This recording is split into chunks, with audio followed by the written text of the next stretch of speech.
No,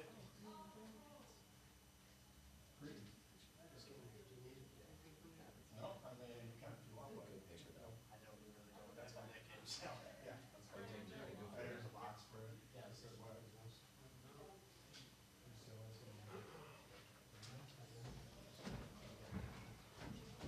Go ahead, guys. No room.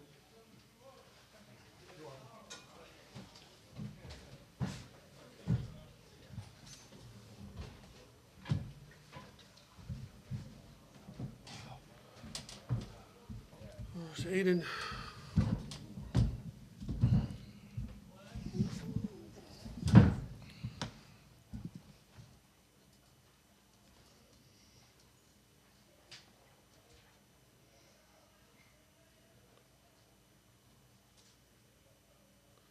We gotta get Espinoza in here.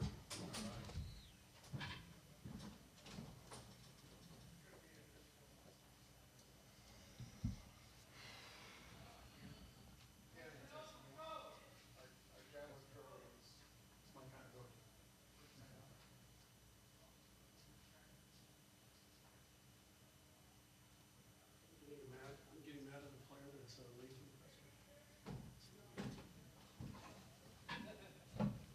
There he is.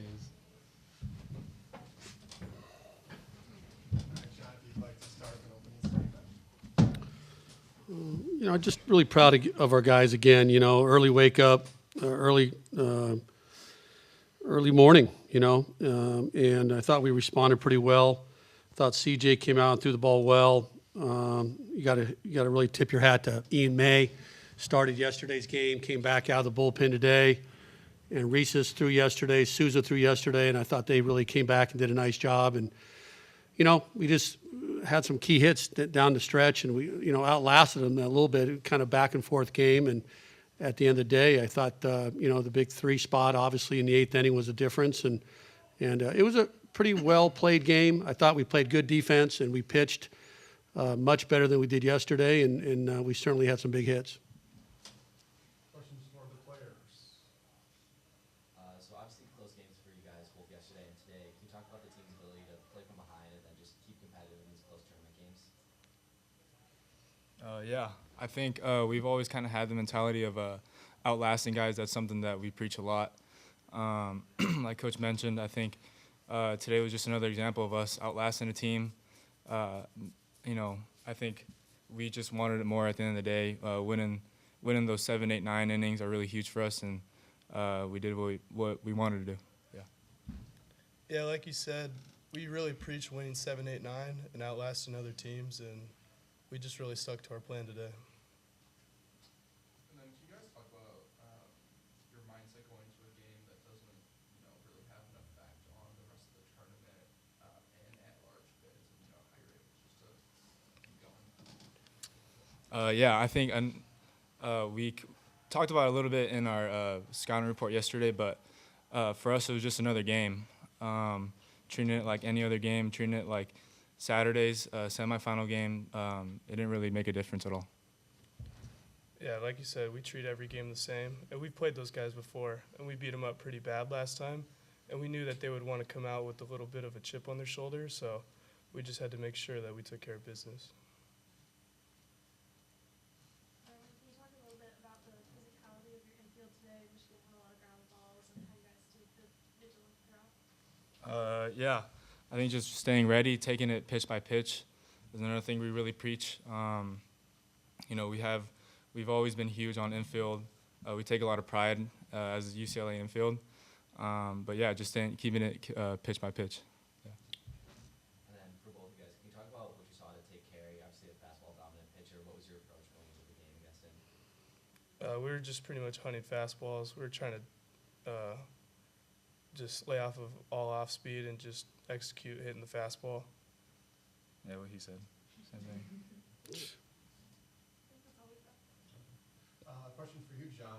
Do you like how your pitching is set up going into, say, the semifinals? Yeah, I mean, you know, we have our Michael's thrown well all season. He's 10-1, and he's a second-team all-leaguer, and Stump has really thrown the ball well on Sundays. He can match up with any Sunday guy in the country, I believe. And So I would think we're in, fairly good shape. I mean, you got two really good starters, prepared for Saturday and Sunday, and the bullpen will have a day off, which will be nice. We'll have a little bit of a blow there and get some rest and be ready for, Saturday night's game.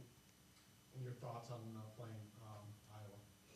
I just have a ton of respect for Coach. We've never played them in my 20 years at UCLA, but I certainly have admired them from afar for a long, long time. And I've been around them in meetings and Big Ten meetings, and just very professional. Always has the best interest of the college game, and I just can't say enough about what he's done and what type of program he's developed over a long period of time. The longevity that he's had at Iowa has been very, very impressive. Any questions, Coach? Obviously, last game you played Michigan, huge margin of defeat. Can you talk about some of the differences that led to the close I margin of mean, defeat? it's a Tuesday game, and they came out of the Globe in Texas. We kind of caught them at the right time. That game really didn't have any effect on today. I mean, Michigan's a good team. They've won 33 games. They had a really, really tough loss. I've been in that position where you had to play, but you're going home, and that's no one wants to do that. It's just a part of pool play. I got a lot of respect for Michigan and their players and their program as well. And so it was that game didn't have any effect on today's game. It really didn't. They're a different team. They're tournament tested, and certainly we're a much better team than we were at that time of the year. So May and June's a whole different operation. So what happened in February, March, and April a lot of times don't have much effect. I'm sure you've been doing this a lot lately, but with Rock being the Big Ten Player of the Year, can you Yeah. talk a little bit about his effect, to that? Well, he had a big swing, and his defense shows up every day. It's just really a heady, smart, competitive. I mean, I've said I think every word to describe him this season. I don't mean to make up new words, but I just think at the end of the day, he's our one of our captains, and he plays in the heart of our defense. And him and Roman, we have a lot of faith in on the left side of the infield. And like she said, they got a lot of ground balls today. But if it wasn't for Rock, I don't know where we'd be. But there's a lot of contributors into this team. I mean, you looked at my guy to my left, and he hasn't had a lot of at-bats this season, and he really stepped up. So it's a team game. It always will be a team game, and that's what we really want to make sure that we focus on over the next several weeks. All right, gentlemen, Okay, thank you. thank you. Thank you. You guys can take that water if you like. Aidan, you want to take that? You're good? Okay.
guys.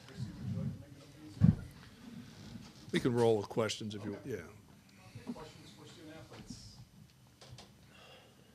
Both you guys big home runs in the day. Talk about what it meant to going out and what you were looking for in your approach. Well, you get the first one. I was just kind of in a lot of pain. I had 2 strikes, and yeah, I just was doing my 2-strike thing, and he left a changeup up, and I hit it out. So that was pretty cool. My last game. So Yeah, pretty much same with me. Just getting my pitch and not missing it. Wasn't really going for the home run. I knew we were chasing some runs, but as you know, solos don't win games. So I just wanted us to continue to put together team at bats, and yeah. And then on the fielding side, you guys both had some pretty, flashy plays today. It was a good layout, and then Benny with an awesome turnaround. That was pretty sweet. A little bit about your defensive plays with you and your teams. I always dream about making one of those plays. I've never made one before, and it has to be the perfect ball, hit to your backhand, and it was. And I didn't know where I was throwing the ball. I just threw it because my glasses fell off, and I was just stoked that he was out. Yeah, if I was mic'd up during that whole thing, I was screaming to the top of my lungs. That was probably one of the coolest things I've seen. I mean, just like setting apart from us, I mean, all of our guys can make plays like that, One thing we really highlight on this team is, besides the hitting part, defensive part, we all give it our all. I mean, laying our bodies out and, like, giving it our all, like, every chance we get. And it's been a pleasure to be, like, a part of that play I've never witnessed. It's amazing. It was. Greg, you had some younger guys in the outfield with you today throughout the season. Do you feel like there's some leadership with that unit as it develops? Yeah, obviously, like, 2 younger guys, kind of like a little, like, first time playing outfield. So, I mean, like, the first thing you kind of tell them is, like, slow the heart rate. Besides, like, being out there for the first time, they are freshmen. So, like, they're kind of new to this environment. So, obviously, with my leadership, I know that I have to be a role model for them. And, whether that's screaming at them in, like, the nicest way or just, like, kind of trying to get their attention. I mean, I was kind of blessed to have those 2 younger guys in my corner today. Tate and Preston, obviously, also younger guys up on the mound. What was it like for you guys to, watch them play, and, what can you say about their performances today? Just say their career isn't going to stop here. I mean, it's pretty exciting to see 2 freshmen go up there and, like, one of the biggest stages in college baseball and, like, give it their all. And that's obviously we didn't get the result that we did, but they did a pretty darn good job, I'll say. So. Yeah, exciting if you're a Michigan baseball fan. Both those guys, I thought had really good years as freshmen, and late in the year, both stepped up and I think grew up before our eyes a little bit. I think it was Tate Carey's first loss, right? No, he didn't get a loss. He didn't get the loss? Oh, because we were winning, yeah. Yeah. Tate Carey's undefeated. He's the man. He's unbelievable. So. Anything else for the players? Okay. Greg and Benny, you're all set. Thank you for your time. Thank you. Thanks.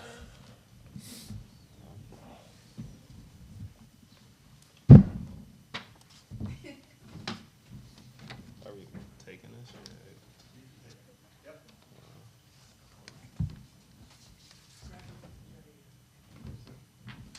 We have additional copies, Greg.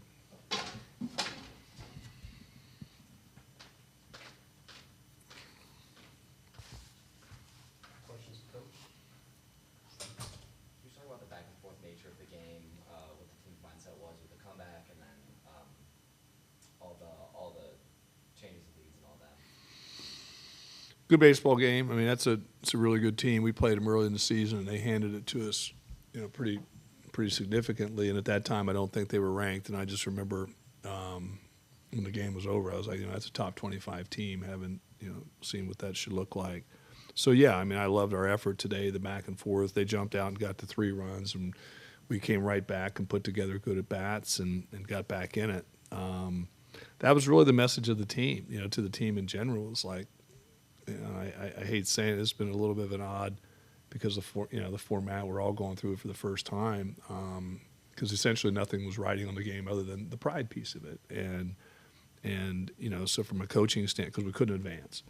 And so from a coaching standpoint, what you're looking for is like, our guy's going to play hard all the way through. And we did that. I thought, as already pointed out, Tate Carey did a fantastic job, again, against a very talented team. Preston followed it up, was a little unfortunate with the break. It just seems like a little bit of the nature that would just find odd ways to win, the high chopper. And, if a guy's back 2 feet, you turn a double play. If not, now it's, go ahead, run. And that's just baseball. But I loved the effort, the back and forth, I think, as a result of 2 pretty good teams going at it. And they got it when it mattered in the 8th, and that was enough for them to hold on to win. So, again, I feel like a broken record the last month. Like, no complaints with effort, no complaints with how we play. We're just sitting on the wrong side of it because one play here or there kind of swings the contest, and that's where we have to get better. Then can you talk a little bit about the defensive makeup of the team today? Younger guys in the outfield that'll be here next year, and then in infield that'll likely be completely new. Yeah. Well, I mean, I can give you the honest insight as to back to the format of, like, when that last out on Tuesday was made, our season was over and for all intents and purposes, and because we were eliminated from advancing at that time. So, I toyed with, do you go the older guys, whatever, it's the last game. I don't want to say it doesn't mean anything, because every time you put on a uniform it means something, but do you go the older guys and let them do it one more time, or do you use this as an opportunity to develop your younger guys who, I don't want to say hopefully, because I'm going to say when we're back here, to use this experience to get over the hump and understand what it feels like. And I think you know the answer to which way that I went, and my rationale was senior day was for all that other stuff. So we made a decision intentionally to put some of the guys that are going to be back in this position in the future in there to give them an experience. But again, I was proud of the way they played. And then can you talk a little bit more about, I know you did the mid-game interview, but about Benny Casillas and his impact on the team this year? Well, yeah, I'm so happy, so proud of, first of all, what he did. And this, not that this is, I don't want to say this, not that this is a huge deal, but I think this says a little bit about Benny, and I always like to tell anecdotal stories. It's an accomplishment in the sport of baseball, and especially if you even look at Major League averages. It was guys hit 230, and that's like Hall of Fame material now. Ted Williams, I think, was the last to hit 400, and how hard that is to hit 400, because, again, you can do everything right and still not get the positive result with the shifts and all the data and all those things. So to hit 400 is a huge accomplishment, and I recognize that. I don't know if Benny really even to the extent recognized, because I'm like, gosh, I would love for him to walk around the rest of his life to say, not that he hit 299, how people, or 399, and they turn that into 400, but to actually legitimately hit 400. So where I'm going with this is, here we are in the last game. It doesn't really mean anything in the context of the season other than it's just it's another game against a good opponent. I was like, you know what, I'm going to ask him. And before I did, I said, hey, man, I'm going to ask an unfair question, because I think I know the answer. But I said, hey, do you want to sit on 401? Like, I said, dude, I want you to walk around the rest of your life, tell your grandkids and everybody that you hit 400 for a college baseball season, which is really, really, really hard to do. Without hesitation, Skipper, there's no way I don't want to play that last game. And I was like, I kind of figured that's what you were going to say, but I wanted to leave it up to you. And I wouldn't have thought less of him if he said the other way too. And so now you fast forward, the guy takes that, and what's he do? He goes out and gets 2 hits today, and he finishes at 401. So, credit to, everything that he stands for. It's a guy that comes into our program for 1 year. in the fall, you could tell within a month that guys were kind of gravitating towards his personality. And even though he wasn't with us in the leadership piece, like he kind of just did it anyway because of who he is. And I said it during the in-game interview. What I love about him is I hope someone gives him a chance. I mean, he hit 400 in college baseball. He make the plays that he did. Does he deserve a chance? Probably. It's a hard thing to get drafted now. But that's so much on the minds of kids. But like with Benny, it was just like, you know what, my last year, I want to just play the game because I love playing. And I think that he did that every single day. And not even the days that people could see. It was every day in practice. If you spend time with them, I mean, he's always dancing. He's doing, he's that type of kid. So I hate it that it's over for him here at Michigan. I hate it that I only had him for 1 year. But you know what? I'm going to count my blessings that I had him for 1 year because I'll get to talk about his performance for a long time for future kids and say, hey, man, we had this kid. He just played the game for the right way and he was rewarded by it. That's Benny. I guess, Tate has grown so much over the season. He's raising rights and all of that. And he gave up the 3 runs in the second inning, but was able to kind of stay strong for the rest of his outing. So could you speak on that kind of maturity that has grown? You used the word because that's exactly what I was going to speak to is the maturity. Because early in the season he was coming out of the pen. He was still in high leverage stuff, but it was a little bit of like the situation of the game or the situation that happened out there impacted a little bit of like what happened moving forward. So in other words, it would snowball. And just like that, they scored 3 and there was I would say trash on the bases and whatever.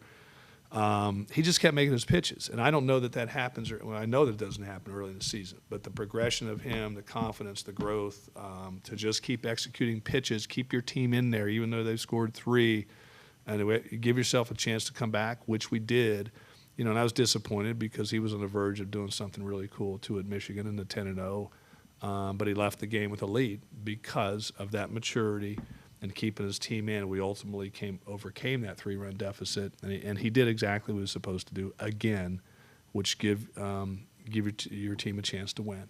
So, a lot to be disappointed and sad about, but a lot to be happy about with that type of personality, that type of kid coming back and being able to work with him in the future. You touched on this a little bit earlier, but can you talk about, just to reflect on the first season with the new look Big Ten and the new look tournament, what are some of the takeaways about the team's play style?